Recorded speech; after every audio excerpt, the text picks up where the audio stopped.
Next section है हमारा section 41 which is for deemed income। ठीक है, क्या कहा गया डीम्ड इनकम में, ये समझ लीजिए।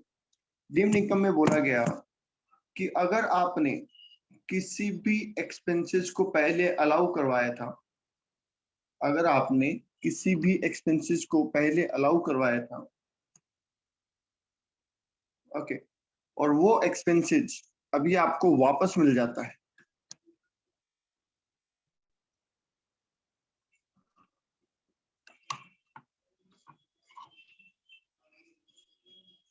ठीक है, वो एक्सपेंसेस आपको क्या हो जाता है, वापस मिल जाता है, तो आप उसे क्या मानेंगे, इनकम। क्योंकि इनकम टैक्स में हमने पहले ही पढ़ा है कि ओवर राइटिंग तो होती नहीं है। ऐसा नहीं है कि आपने इनकम पहले एक्सपेंसेस ट्रीट किया किसी चीज को, बाद में आपने उसको काट के क्या कर दिया, कम कर दिया। फॉर एग्जाम्पल, आपने 1920 में सपोज पीएनएल बनाया, आपने लिखा बेड डेट्स, ठीक है, 10,000 रुपए, 10,000 रुपए डूब गए। अब 2021 में इसमें से 5,000 रुपए वापस मिल जाते हैं, तो हम ऐसा तो नहीं कर सकते कि पिछले साल जाएंगे और 10,000 को काट के वहां 5,000 लिख देंगे, क्योंकि वो तो हो चुकी है फाइनलाइजेशन। तो हम यहाँ पे क्या लिखेंगे, बैड डेट रिकवर, और अगले साल 5,000 को उसको इनकम ट्रीट कर लेंगे। ठीक है, तो आप इसको रिवर्सल भी बोल सकते हैं कि जिसको हमने पहले खर्चा माना और अगर वो नहीं हो रहा तो उसे अब हम इनकम मान लेंगे, राइट। तो उसे कहा गया है इनकम टैक्स में क्या, डीम्ड इनकम। इसमें बैड डेट रिकवर्ड आता है, ठीक है, any expenses allowed earlier is recovered। तो कोई भी एक्सपेंसेस जो पहले अलाउ हो गया था और अभी रिकवर हो जाता है, तो that will be treated as income. Okay, ठीक है। नेक्स्ट क्या कहा गया, देखो नेक्स्ट बोला गया है, आपको याद होगा हमने इलेक्ट्रिसिटी के कंपनी की डेप्रिसिएशन के केस में एक वर्ड पढ़ा था, बैलेंसिंग चार्ज। वो भी डीम्ड इनकम ही तो था, कि पहले हमने असेट पे डेप्रिसिएशन लगाया और जब उसको बेचने से हमें फायदा होने लगा तो हमने उसको वापस बिजनेस इनकम में डाल दिया। तो दैट्स वाई वो भी क्या हो जाता है, डीम्ड इनकम का ही पार्ट हो जाता है। Profit on sale of scientific research asset, scientific research की जो असेट काम में लेते हैं उसको बेचने से जो बेनिफिट होता है वो भी जाहिर सी बात है यही आता है, ये भी हमने पढ़ा हुआ है। ठीक है, तो ऐसे जितने भी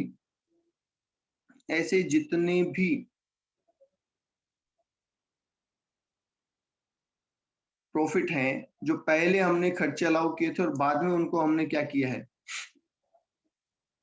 इनकम में लिया है, तो वो अलाउेबल, वो क्या हो जाएगा, इनकम मान लिया जाएगा, राइट।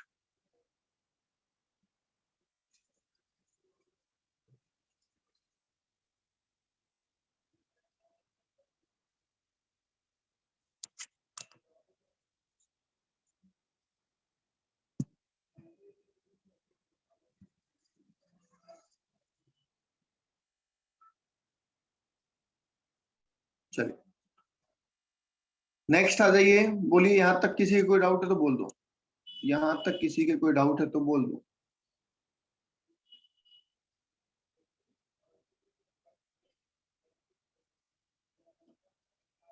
सेक्शन 41 में कोई डाउट है तो बोल दो।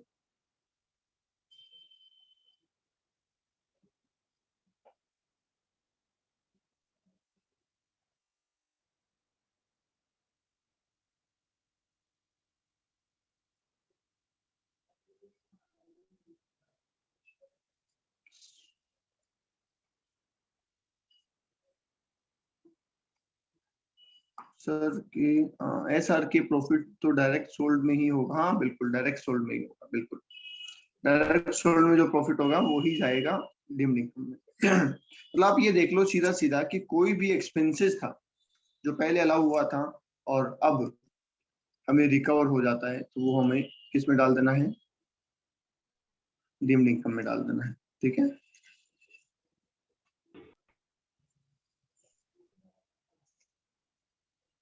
ओके। और किसी को डाउट है यहाँ पे?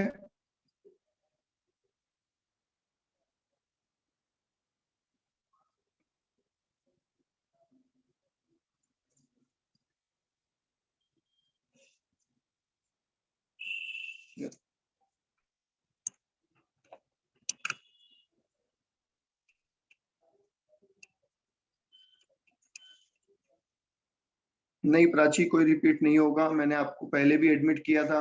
आप जवाब देते नहीं हैं, क्वेश्चन आपने किया नहीं किया, कुछ आप बताते नहीं हैं। ठीक है, तो इसलिए कोई रिपीट नहीं करेंगे हम।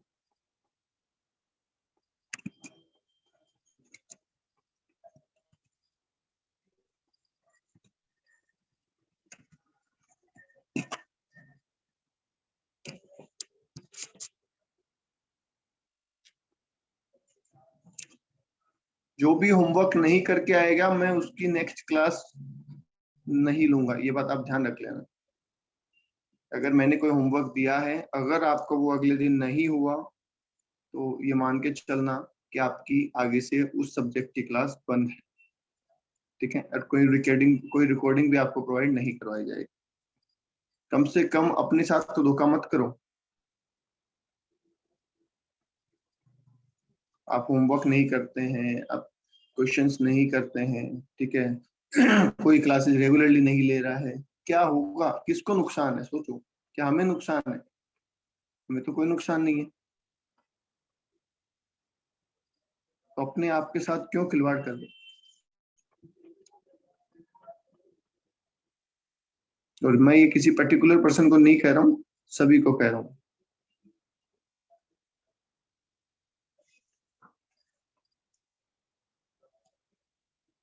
चलिए, तो ये हमारा बीएनपी का प्रोसेस ओवर हो गया है।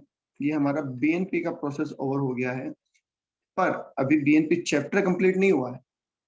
ठीक है, यहां से बीएनपी के दो पार्ट बन जाते हैं। दैट मीन्स हम जो बीएनपी चैप्टर पढ़ रहे थे उसमें एक पार्ट ये था कि हमें कैलकुलेशन करनी है बीओपी इनकम की, राइट। हमें कैलकुलेशन करनी, सेक्शन 37 तो पढ़ा दिया ना बेटा, जनरल डिडक्शन पढ़ाया था सेक्शन 37। 39 आपको पढ़ना नहीं है। सेक्शन 37 हम ऑलरेडी पढ़ चुके हैं, दैट इज जनरल डिडक्शन। ठीक है, सेक्शन 39 आपको नहीं पढ़ना है।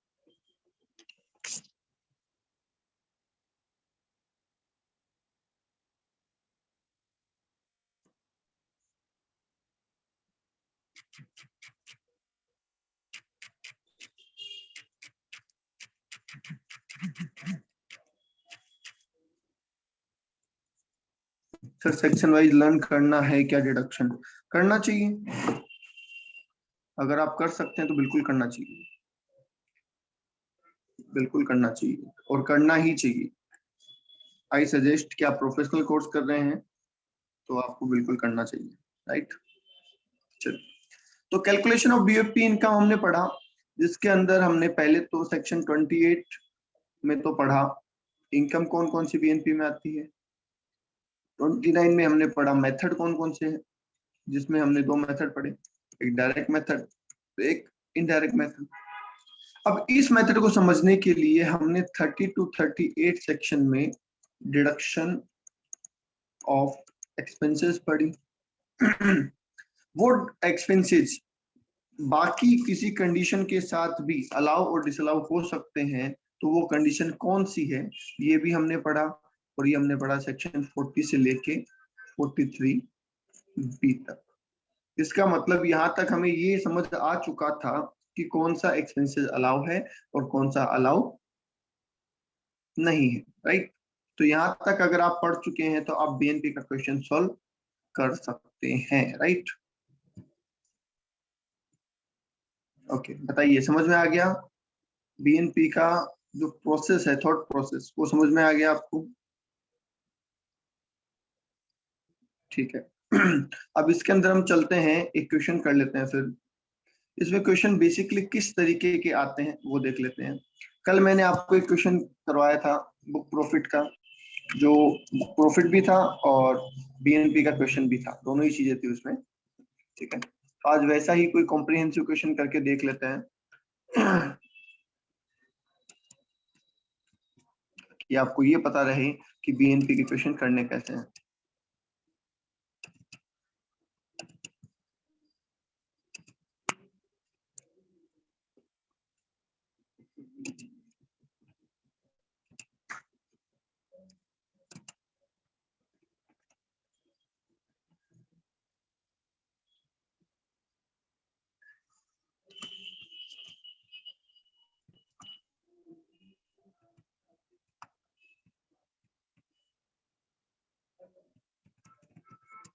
क्वेश्चन नंबर 21 विजिबल है आपको? Question number 21,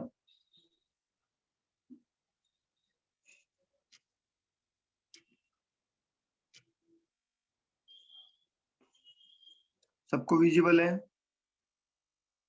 yes.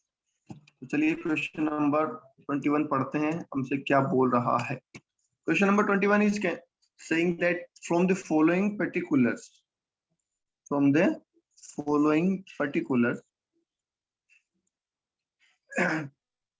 of Sri Khote for the year ended 31st March 2021, find out his taxable income from the full assessment year 21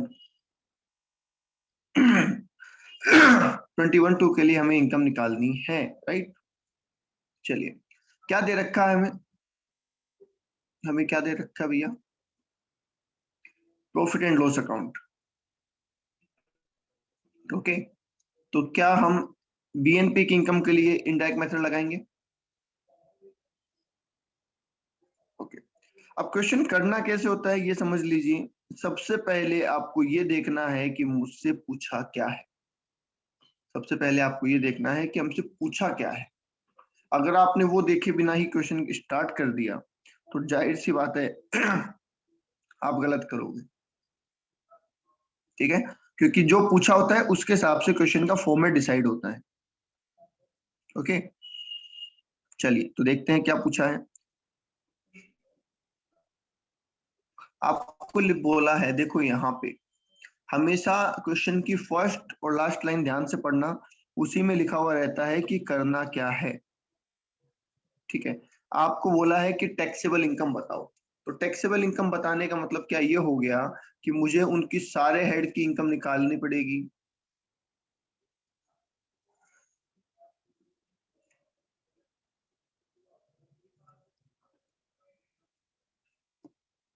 yes sir, मतलब तो यही हो गया। तो चलो ठीक है, सारे हेड की इनकम निकाल लेते हैं।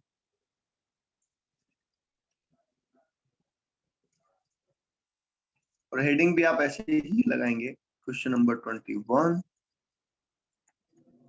Computation of taxable income of Shri Khote for assessment year 2021-22, right. इस तरीके से आपको हेडिंग लगानी है। सबसे पहले ये देखिए, क्या इनकी कोई सैलरी इनकम है?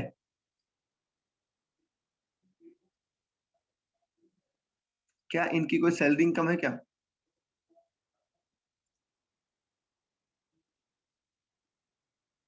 क्या इनकी कोई सैलरी इनकम दे रखी है आपको?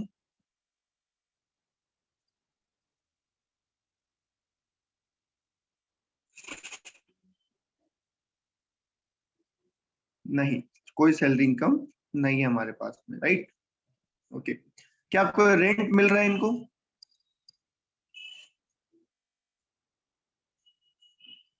नहीं, इसका मतलब एचपी इनकम भी नहीं है। अरे प्राची, कहाँ मिल रहा है? कहाँ सैलरी है और कहाँ रेंट? आप कह रहे हैं सैलरी भी मिल रही है, आप बोल रहे हैं रेंट भी मिल रहा है। कहाँ पे लिखा है? अमाउंट बोलो, बताओ सैलरी कितनी मिल रही है इनको?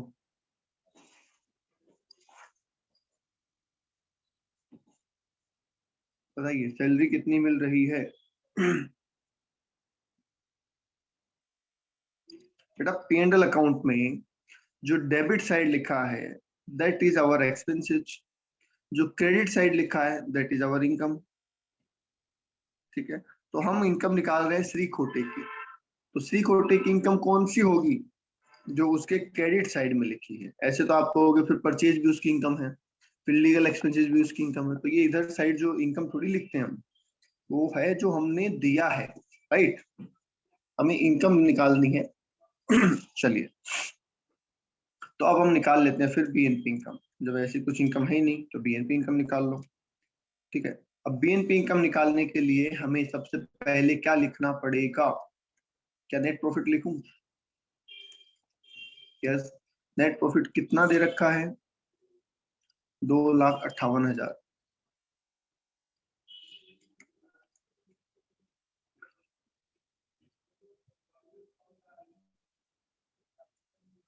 ओके, अब एक एक एक्सपेंसेस को पढ़ते जाएंगे और देखते जाएंगे कि वो अलाउ है या नहीं।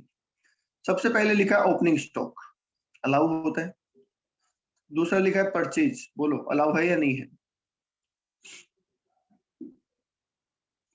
परचेज अलाउ है या नहीं?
ऑडियो आ रहा है क्या?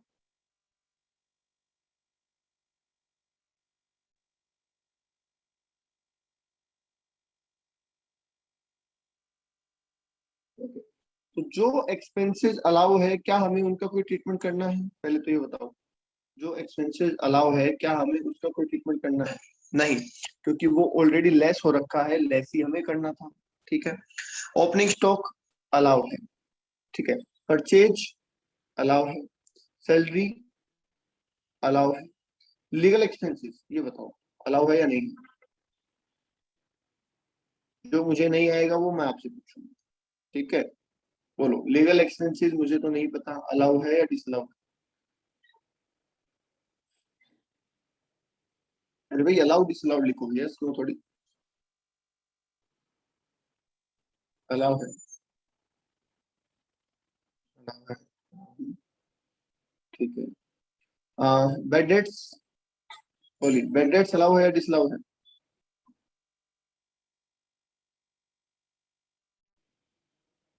बैड डेट्स,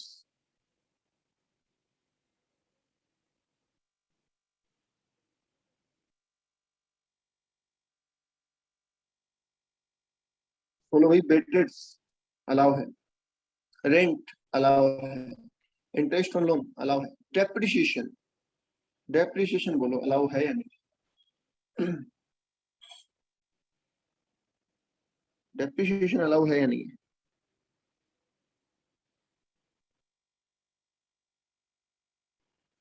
निकालना पड़ेगा। Depreciation as per income tax allow होता है, as per books of accounts allow नहीं होता है। ये जो डेप्रिसिएशन हमें दे रखा होता है पेंडल में, ये हमेशा कौन सा होता है? As per books. तो एक बार हम ये मान लेते हैं कि ये हमें अलाउेबल नहीं है। फिर अगर एडिशनल इंफॉर्मेशन में अकॉर्डिंग टू इनकम टैक्स दे रखा होगा तब तो हम उसको क्या कर देंगे? लेस कर देंगे। और अगर अकॉर्डिंग टू इनकम टैक्स नहीं दे रखा होगा तो बोलो भैया, अगर अकॉर्डिंग टू इनकम टैक्स नहीं दे रखा हुआ तो हम इसी को अकॉर्डिंग टू इनकम टैक्स मान के लेस कर देंगे। ठीक है, चलिए नेक्स्ट लिखा है इनकम टैक्स पेड। हाँ, लेस तो करना ही है ना भाई, अगर आपको अलग से इनकम टैक्स का नहीं दिया इसका मतलब यही इनकम टैक्स का भी, तो लेस तो करना ही पड़ेगा। ओके, बोलिए income tax paid, it's important. Income tax पे अलाउ है या डिसअलाउ है?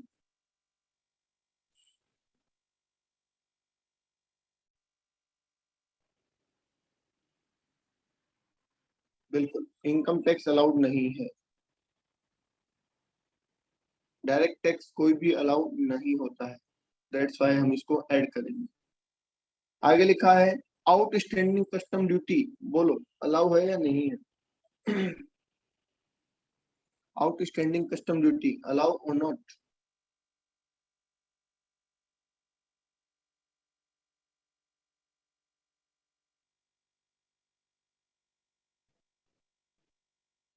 प्रियंका थोड़ा सा ध्यान से देखो बेटा, एंड बाकी के रिप्लाई नहीं आ रहे हैं।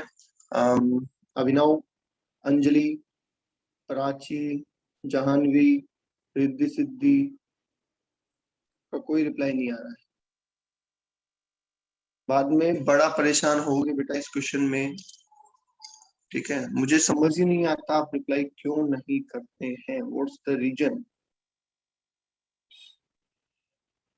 या तो आपको ये लगता है कि ठीक है अपने को सब आता है, क्या करना है, रिप्लाई करने से क्या होगा, हमें पता ही है लेस होना ही है तो होगा ही, हमें पता है ऐड होना है तो ऐड ही होगा। या तो आप ये सोच रहे हैं।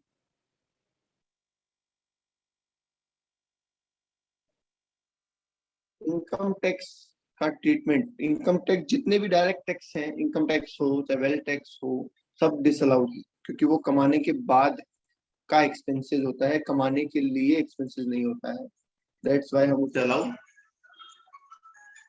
नहीं करते हैं। ठीक है, चलिए आज जो आउटस्टैंडिंग कस्टम ड्यूटी अलाउ और डिसअलाउड?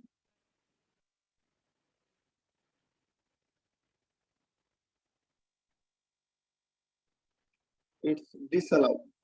इनडायरेक्ट टैक्स अलाउ होते हैं, नो डाउट, बट अलाउ तभी होते हैं जब उनका पेमेंट हो जाए। कल बताया था, कल की क्लास में पढ़ाया था कि ये एक्सपेंसेस तभी अलाउ होते हैं, गवर्नमेंट ड्यूज तभी अलाउ होते हैं जब उनका पेमेंट हो जाए, राइट?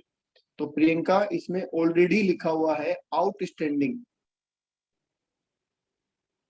ऑलरेडी लिखा हुआ है ना आउटस्टैंडिंग, तो क्या फिर हमें ये दोबारा ढूंढने की जरूरत है कि पेमेंट हुआ या नहीं? ठीक है, इसलिए हमें दोबारा ढूंढने की जरूरत नहीं है। क्वेश्चन अपने आप में बता रहा है कि कस्टम ड्यूटी का पेमेंट नहीं हुआ है, तो दैट्स वाई हम उसे क्या कर रहे हैं, डिस अलाउड कर रहे हैं, राइट? ओके, एडवर्टीजमेंट, बोलिए एडवर्टीजमेंट अलाउ और dish allow?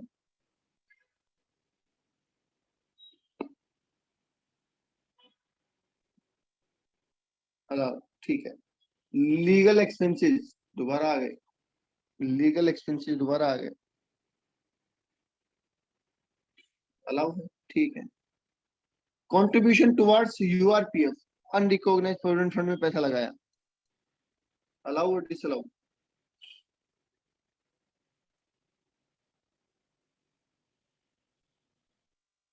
Contribution to URPF is disallowed. आपको बताया हुआ है रिकॉग्नाइज फंड में आप पैसा लगा सकते हैं, अनरिकॉग्नाइज फंड में पैसा लगाना अलाउड नहीं है, क्योंकि इस फंड को तो इनकम टैक्स वाले जानते ही नहीं है। तो इस फंड को तो इनकम टैक्स वाले जानते ही नहीं है। सैलरी में 5 फंड पढ़े थे हमने, एसपीएफ, एसएएफ, पीपीएफ, आरपीएफ और यूआरपीएफ। तो अनरिकॉग्नाइज जो फंड होता है दैट मीन्स उसको गवर्नमेंट नहीं जानती, और जब उसको गवर्नमेंट नहीं जानती तो उसको अलाउ नहीं किया जाएगा, राइट? वो अप्रूव्ड फंड नहीं है।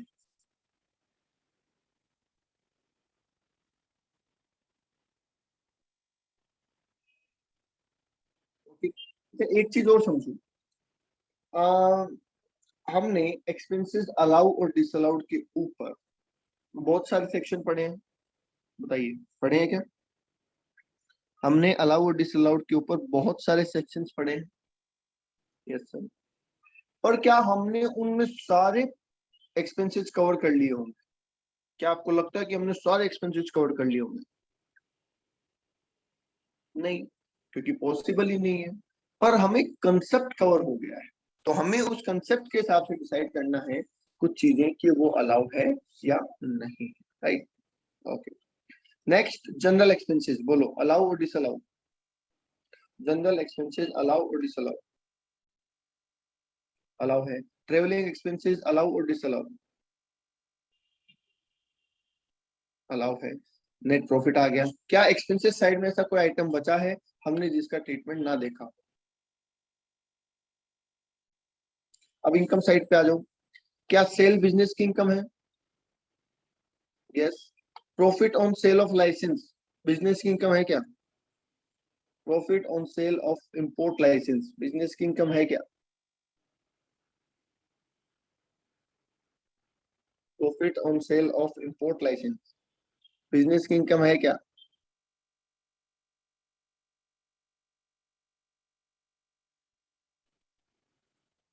क्योंकि हमें यहाँ पे वही इनकम रखनी है जो बिजनेस की है, राइट, इसलिए पूछ रहे हैं क्या ये बिजनेस इनकम है?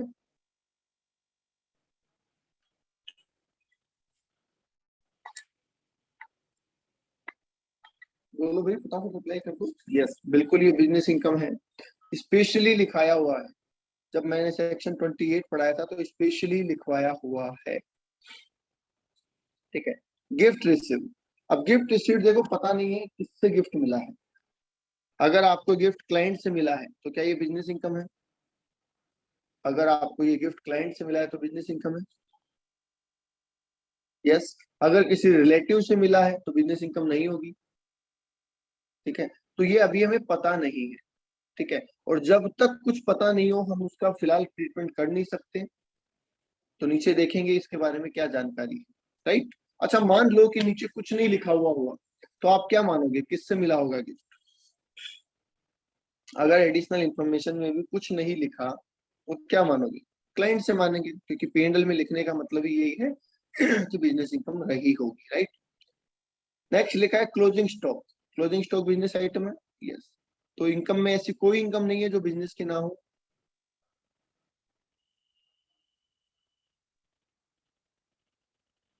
नहीं। अब देखो कितने सारे एडजस्टमेंट दे रखे हैं नीचे, कितने सारे एडजस्टमेंट दे रखे हैं। तो एक एक पढ़ते जाते हैं और उनको समझते जाते हैं। यहाँ पे लिखा है interest on loan is paid to the brother of Shri Khote for loan taken for payment of advance income tax. ऊपर जो इंटरेस्ट ऑन लोन लिखा था वो क्यों लिया था इन्होंने लोन? ऊपर जो इंटरेस्ट ऑन लोन लिखा था वो लोन इन्होंने क्यों लिया था? इनकम टैक्स के पेमेंट के लिए लिया था। तो बताइए वो लोन अलाउ होगा या नहीं होगा? इनकम टैक्स पे करने के लिए लोन लिया, उसका इंटरेस्ट अलाउ होगा या नहीं?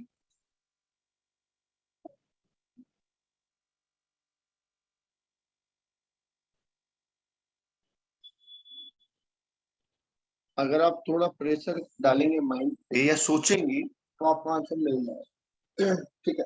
ऐसा नहीं है कि फिंगर टिप्स से आपके पास आंसर हो। बीएनपी का क्वेश्चन काफी लेंथी और काफी दिमाग लगाने वाला होता है। तो आप ये कभी भी ना सोचें कि मेरे फिंगर टिप्स पे सारे आंसर होंगे। आप लॉजिक लगाएं और सोचें कि आपके हिसाब से वो अलाउ होगा या नहीं। बताइए, इनकम टैक्स पेमेंट करने के लिए मैंने लोन लिया है, तो उस लोन का इंटरेस्ट अलाउ होगा या नहीं?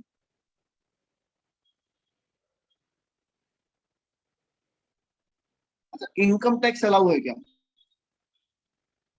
इनकम टैक्स खुद अलाउ है क्या? नहीं। तो इनकम टैक्स अलाउ नहीं है तो उसके लिए लोन लेके उस पे इंटरेस्ट देना अलाउ होना चाहिए क्या?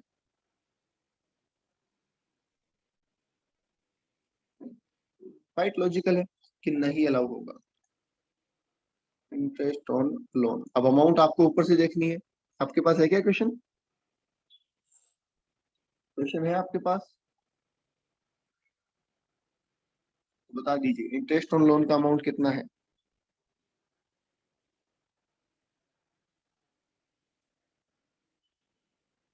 2500 बता रहे हैं दीपक। नेक्स्ट आ जाइए, दूसरी इन्फॉर्मेशन क्या दे रखी है, अब ध्यान से सुनते जाओ। देखो एक एक इन्फॉर्मेशन का ट्रीटमेंट एक एक स्पेशल वे में होगा। अगर आपने इन सबको समझ लिया तो आपको इस पूरे चैप्टर में कहीं दिक्कत नहीं आएगी, और अगर नहीं समझा तो ये चैप्टर कभी समझ में भी नहीं आए। तो इसलिए एक एक पॉइंट को ध्यान से समझ लीजिए, मैं डिटेल में बता रहा हूँ। दूसरा पॉइंट कह रहा है during the previous year 2016-17 SSC ने 45,000 रुपए बेड रेट क्लेम किया था। मतलब 16-17 में एसएससी ने कहा था मेरे 45,000 रुपए डूब गए, ठीक है। पर उनमें से 35,000 ही अलाउ हुए उस टाइम पे। मतलब हमने कहा कि 45 डूब गए, पर इनकम टैक्स वालों ने कहा कि नहीं भैया 35 ही डूबे हैं, हम 35 को ही अलाउ करते हैं, हम 10,000 डूबे हुए नहीं मानते, ठीक है। अब यहाँ पे ये कह रहा है कि उसमें से 25,000 रुपए आपको रिकवर हो गए, 25,000 रुपए आपको वापस मिल गए। तो सबसे पहले तो मुझे बताओ ये टॉपिक क्या है, मतलब किस चीज से रिलेटेड, ये एक्सपेंसेस है, ये इनकम है, या ये क्या करना है हमें इसका आपके साथ। हमने इतने सेक्शन पढ़ लिए, ये किस चीज से रिलेटेड है।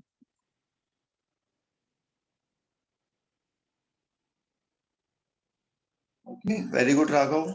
राघव का जवाब बिल्कुल ठीक है, दीपक का भी सही है।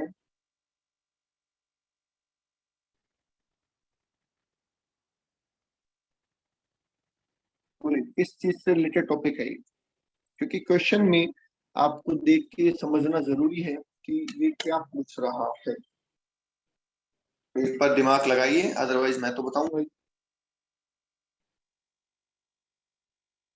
ट्रेन का संदेश कितना होगा इनिशियल। ओके, गांधी, रिद्धि सिद्धि, अभिनव, अंजलि,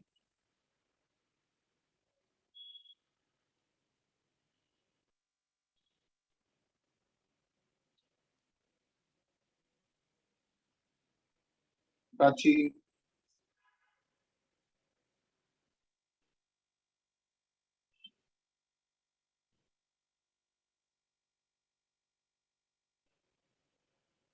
भाई फटाफट बोल दो। तो ये रिप्लाई नहीं करना बहुत इरिटेटिंग है, राइट। ठीक है, ये आप जो रिप्लाई नहीं करते बेटा, इट्स क्वाइट इरिटेटिंग। ऐसा लगने लग जाता है कि क्या कर रहे हैं, क्यों कर रहे हैं। आपको नहीं लगता? भैया आपको समझना है बेटा, आपको पास होना है, आपको नॉलेज गेन करनी है। अगर आप रिप्लाई नहीं करोगे तो आप कैसे नॉलेज गेन करोगे मुझे।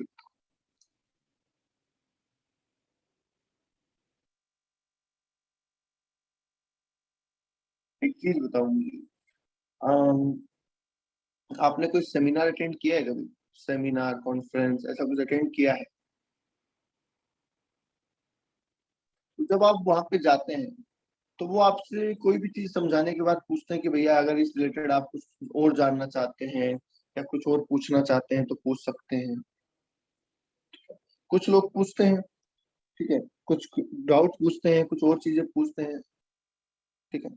तो दैट मीन्स उन्होंने उस चीज को सुना है, समझा है, तब वो पूछ रहे हैं, ठीक है। हम जाते हैं, हम उसको पहली बात तो सुनते ही नहीं है ढंग से, हम आपस में बातें करते रहते हैं, ठीक है। तो सवाल पूछने का तो सवाल ही नहीं होता। तो आप खुद सोचो, क्या वो चीज हमें याद होती है कि उसने क्या बताया? ठीक है, हो सकता है 10-5 मिनट ध्यान रहे, पर क्या हमें वो चीज याद होती है? नहीं, ठीक है। और फिर हम बाहर जाके उसको भूल जाते हैं। पर चलो ठीक है, वो चीज हमारे लिए इतना कोई इम्पोर्टेंट नहीं होता कि हम उसकी वजह से कोई एग्जाम फेल होने वाले हैं, तो अपन उसको वहां पे लाइटली लेते हैं, चलता है। पर अगर आप यहाँ नहीं पूछेंगे, आप यहाँ चीजें नहीं समझेंगे, तो it will effect your result. तो रिजल्ट इफेक्ट करेगा ना आपका। then why you are not replying or not asking any questions?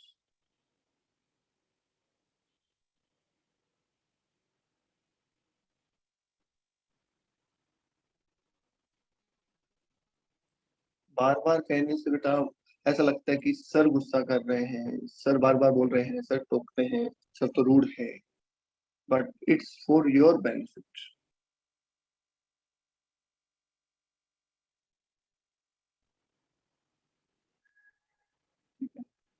बाकी तो भाई एजुकेशन क्या कर रहे, कोई जबरदस्ती करने वाला काम तो है नहीं।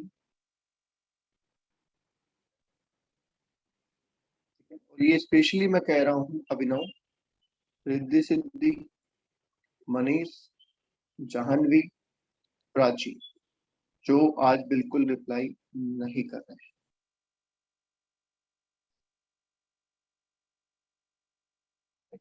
बाकी आपकी, yes, it's related to deemed income, that is bad debt recover।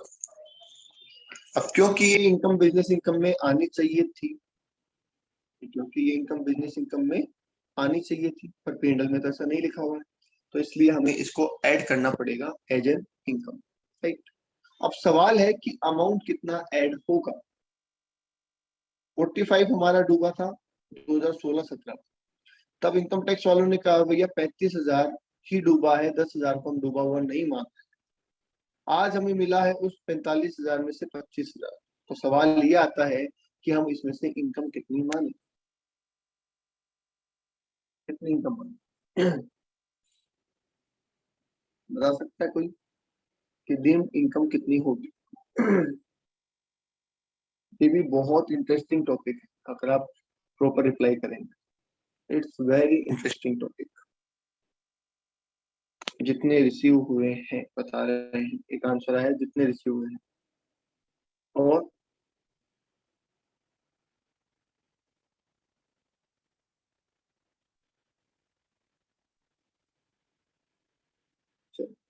यहाँ पे, हाँ दीपक मैंने पढ़ लिया बेटा तुम्हारा जवाब, बार बार लिखने की जरूरत नहीं है, ठीक है। यस, यहाँ पे जो रिसीव हुआ है वो इनकम नहीं है, क्योंकि देखिए एक पॉइंट यहाँ पे बहुत इंपॉर्टेंट समझने वाली बात है। अगर सोचो इसको वही इनकम बतानी होती तो ये इतनी महाभारत क्यों करता है, ये सिर्फ इतना कहता है कि पहले 2016-17 में जो बैड डेट अलाउ हुए थे वो रिकवर हो गए 25,000। हमने 2016-17 में अपनी इनकम टैक्स रिटर्न में कहा कि साहब मेरे पैसे डूब गए, कितने डूब गए? 45,000।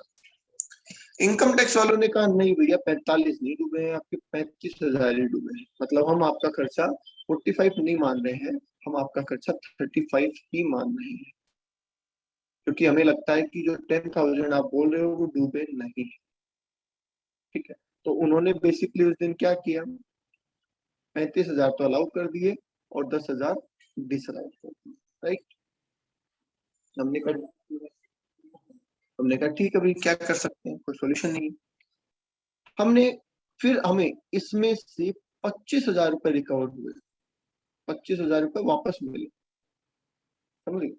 अब 25,000 वापस मिले तो क्या हम ये कहेंगे कि ये 25,000 इस 35 में से है? क्या हम इनकम टैक्स वालों को ये कहेंगे कि हमने आपको जो बताया था ना कि 35,000 डूबे हैं उसमें से 25 मिले हैं? या फिर हम उससे ये करेंगे कि पहले तो 10,000 हटा लो भाई, वो वाले जो कि उसने कहा था अलाउ नहीं है, पहले तो हम इसको रिकवर माने, और उसको कहें कि आपने जो डूबे हुए माने थे उसमें से मुझे 15,000 मिले, 10,000 मुझे इसमें से मिले।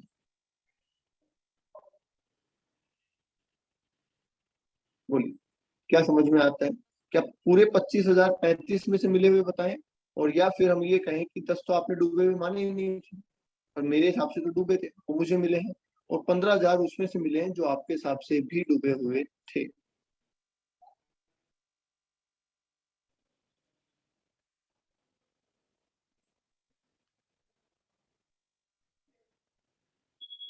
हम बता रहे हैं बिल्कुल, तो हम 15,000 ही टैक्सेबल करेंगे। कितना टैक्सेबल करेंगे? 15,000 ही डीम्ड इनकम होगी, क्योंकि वो ही इनकम डीम्ड इनकम होती है जो पहले अलाउ हुई थी। 10,000 आपने अलाउ ही नहीं किए, तो मैं पहले वो हटाऊंगा अपने, जब मिलेंगे तब भी मैं उसी को साइड में करूंगा। अब जब मुझे आपको बताना होगा तो मैं कितना बताऊंगा कि मेरे 35,000 में से 15 मिले, तो इसलिए इनकम कितनी होगी, 15,000 होगी, राइट। बोलिए, एनी डाउट किसी को? क्योंकि हमने कहा था कि जो अलाउ हुए थे और वापस मिल रहे हैं वो ही इनकम है, बाकी इनकम नहीं है। जो अलाउ हुए थे वो मिल रहे हैं तो इनकम है, अगर अलाउ न हुए नहीं तो फिर इनकम भी नहीं। यहां तक किसी को कोई डाउट है तो बोल दो। क्वेश्चन काफी बड़ा है, कल हम इसको कंप्लीट करेंगे, मंडे को कंप्लीट करेंगे। यहाँ तक किसी को कोई डाउट है तो बोल दो। नहीं है? बाकी इस बात को सोचना बेटा कि जो आप ये रिप्लाई नहीं करते हैं, जो आप रेगुलरली क्लास नहीं लेते हैं, इसका क्या कॉन्सिक्वेंसेस होगा वो आप सोचना। ठीक है, अभी आप लापरवाही कर रहे हैं, फिर आपको लगेगा एग्जाम, बीकॉम के एग्जाम आ गए, हम क्या करें, फिर आपको लगेगा कि एक ग्रुप कर लेते हैं, एक छोड़ देते हैं। एक्सपीरियंस से बोल रहा हूँ, it will be very hectic for you, बाद में बहुत परेशानी होने वाली है।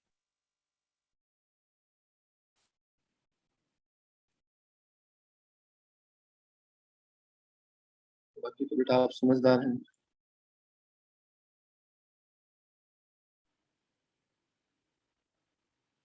ओके, चलिए, थैंक यू।